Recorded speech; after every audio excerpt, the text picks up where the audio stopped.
I was very young when I started in Romania. I was 18 years old and I jumped straight into the Faculty of Theater. And there the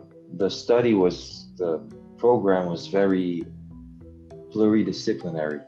We had classes of history of theater as well as uh, they try to cover most of what were the major movements in theater regarding we did tragedy, we did Shakespeare, we did Chekhov, we did Commedia dell'arte. We ended up I think with 14 or 15 productions at the end of those 3 years. So it was very intense. Then in France, when I went in France, it was much more focused on the kind of French Alexandrin tradition. Mhm. And so we worked on that because I joined the students of the second year for the last half of the year. And then we did this big classical French plays, and it was very interesting for me to jump into this world of the rhyming verses and playing in such a poetic fashion. Um, yeah, the teaching was quite interesting for me, and quite challenging as well because I didn't spoke French. I didn't speak French at that time. Um, Not in that way. I mean, I wasn't trained to be careful about the 12 syllables, for example, all that kind of demands that the French theater has.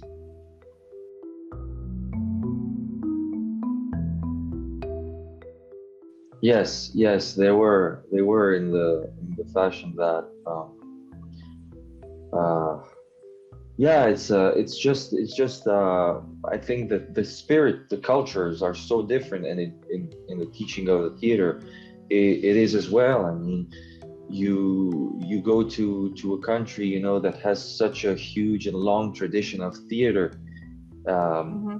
it's I think it's also, it's a curse and a blessing for them because in some kind of way they cannot separate themselves from it that well. As we in Romania, we don't really have like a very long one. There's just maybe some puppet theater that used to go around in villages when it was the Middle Ages.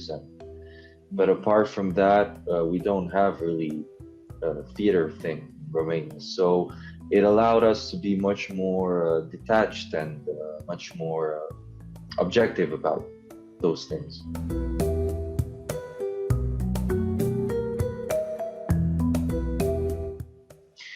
I think theater teachers do know what it implies to be an actor and how hard is it, but I don't think that they're very aware, especially in our day and age, how how much the job has changed and how Mhm. different the demands are. And I don't think they're that aware that the students really really come in, especially if they're like it's their first studies. It's the first thing that they want to do. They come with a lot of hope and a lot of dreams, and it's very important for them. And sometimes the teachings can be harsh on them and can be cruel, and teachers can get mean. They think that they should reshape the structure of that person in some way, which I don't Mhm. think is the way to go about these things. I think this is the kind of thing that you must, in which you must have a peaceful environment, especially mentally, but also physically. So in order to grow, because already when you fail, you failed. It's not like something that somebody has to tell you that you failed. Because if you're pretty honest with yourself, and I didn't meet too many actors that weren't that honest with themselves, because we're just broken pieces of humans that we try to glue together with plays and stuff. And Mhm. so when it comes to that, I don't think that they are very aware that it's it's this can be done with such gentleness, because already when you fail, as I told you, you go home and you put yourself at questions all the time. You know, you're kind of trying to figuring out where are you in this whole arc of learning this job, which is a very difficult one. um, and so, yeah, you know, many actors nowadays already without the teachers, you know, have mental illness, mental health problems. Not like they are suicidal or anything, but for us, it's already hard to be just working maybe, I don't know, 2 weeks in 1 year, you know, and the rest of the year you kind of go around and try to find your place and try to fit in. And Mm-hmm. sometimes you get blessed by an experience like this workshop, but sometimes you're not, you know. And yeah, I don't know what they want to do, if they want to toughen you up, which I think it's pretty stupid, because I think Mm-hmm. toughening up comes from the inside, comes from this education of your will. Yeah, it's pretty. Yeah, I mean, I didn't feel that lack of gentleness in France, but in Romania, yeah, sometimes you could face that. Sometimes you could face some some aggression.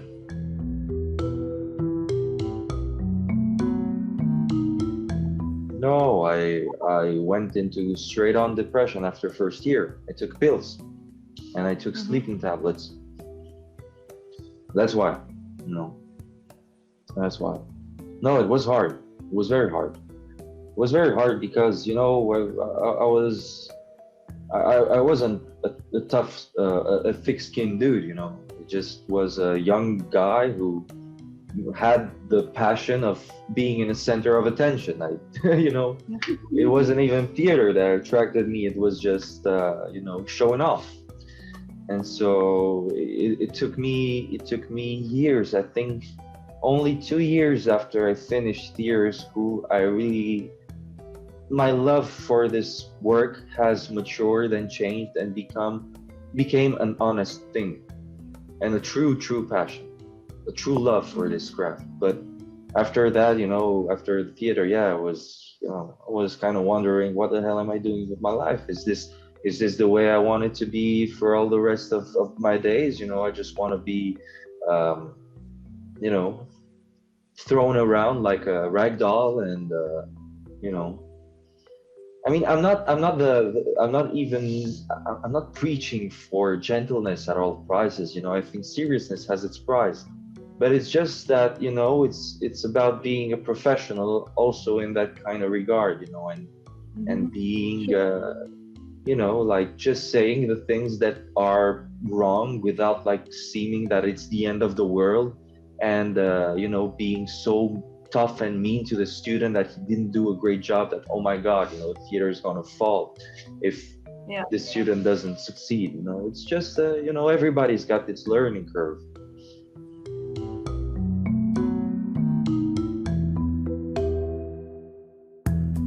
Well, I think it's the most important thing is to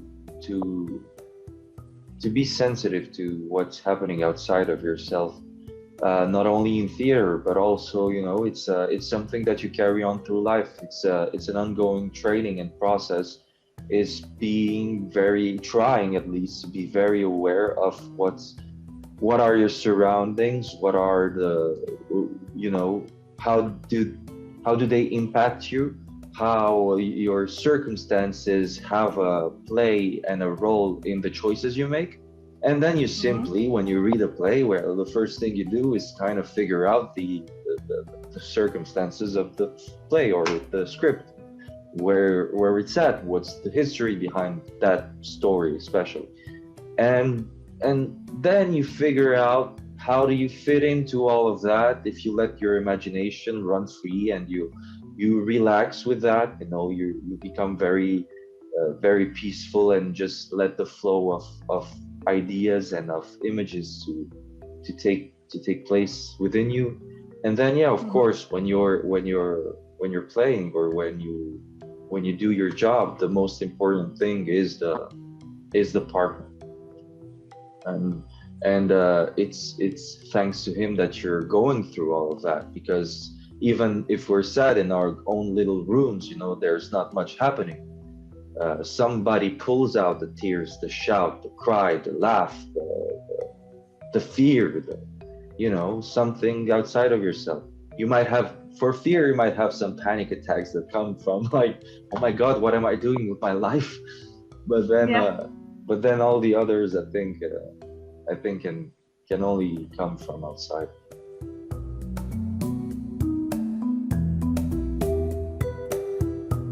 First of all, I didn't have much to do. You know, it's like any young actor. Since I'm in Paris, you know, it's and with the hard times that are right now, you know, everybody's trying to find some occupation.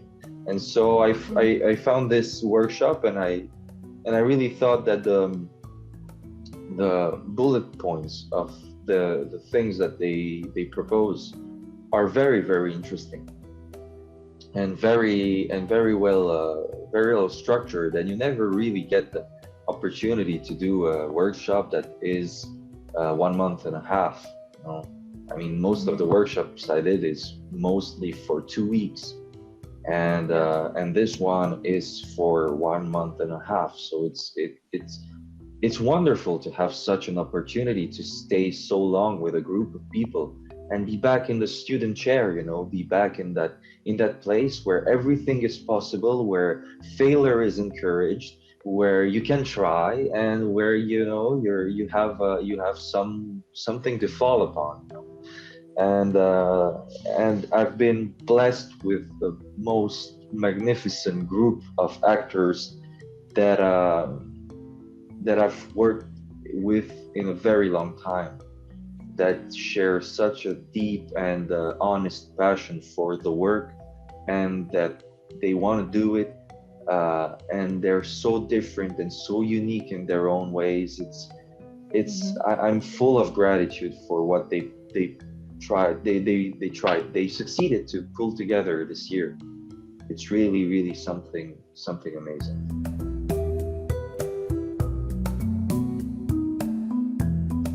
Yes, we had to present a text, self-tape. We received a pack of 12 monologues, I think, and I recorded one and sent it. Then we had the callback, and for the callback, it was a Zoom meeting in which we kind of fooled around with different circumstances, with a text that was very simple, you know, and to see if something, you know, how flexible you are. I think that was the point of the casting, to see how adaptable you are, how your imagination works just by changing a few words, just by proposing you. Yes, well, now you're not yourself, right? You're a banker that didn't sleep for 4 weeks because he has Bitcoin in his account, and you're drugging yourself with speed so that you can stay awake, and you call your wife, and then something else happens, and that was fun. Okay. That was really fun.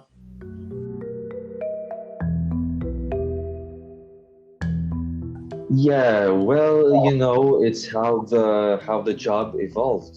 It's something that we cannot separate ourselves from. So I don't think that there's any way in which I can, you know, like go around that, and Yeah.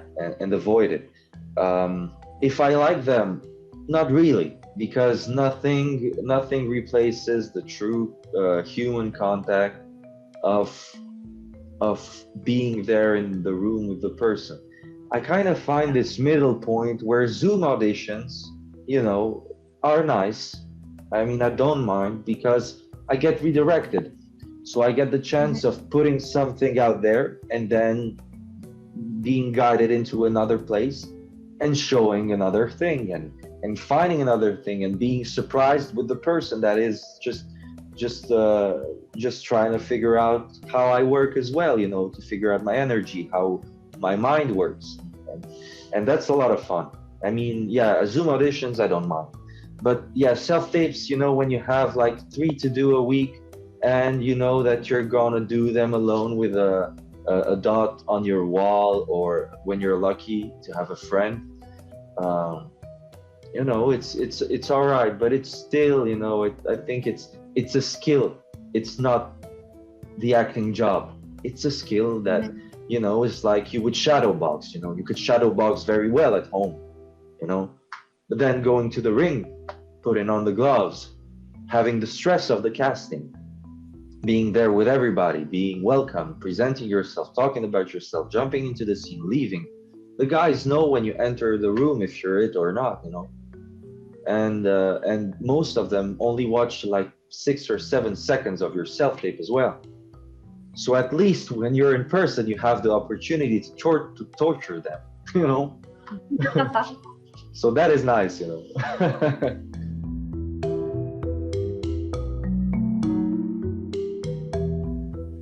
Something that I learned these weeks is relax yourself.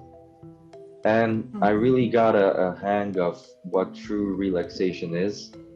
I'm not Okay. really, I'm on my way to achieving it. I think it's a lifelong process, but I really got a hang of it. I really started to like it and to apply it in real life. And then a great advice that I received in Paris from my teachers in Paris, from Mark and Tracy Pellegrino: being simple Mm. puts you miles ahead. Um, yeah, that was a very very good advice. And then yeah, that those are the two things I think that right now are the most like playing in my brain. And opening up your heart, like trying to create something as an actor, not coming there, telling your text and going home. It's like really trying to create something, being there in what you created, and then offering it outside. That's something that Kathy also spoke about. She was a very interesting person, very kind-hearted, and yeah, she just left us Thursday. And so we Mhm. still, I think, we still are shook by missing her, because we just had 1.5 week with her, but I feel like yeah, there was something beautiful that was happening in the group while she was working with us. We got very united.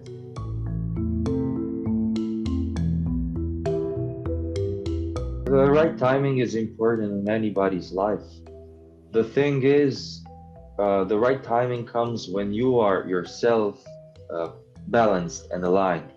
When your wishes and your dreams, what do you want, is so clear to you that that's Mhm. the only thing your body vibrates in the morning when you wake up. It demands these meetings.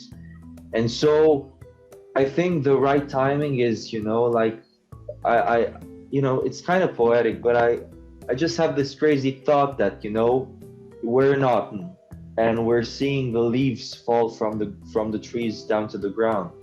And I just think to myself, like, there's no leaf complaining that they didn't fall into the right place. The tree doesn't complain that it grew up in that way. It just did, you know. And so I think when you relax yourself also in that regard, when you're not trying to control things, when you're not trying to make the meetings happen, like search for, oh my God, if I don't meet this person right now, my career is never going to grow. Well, that's when things never happen, because the desperation is just sweating out. But when you just go with whatever is happening, and you're trying to be there as fully as you can, then Mhm. amazing things can happen.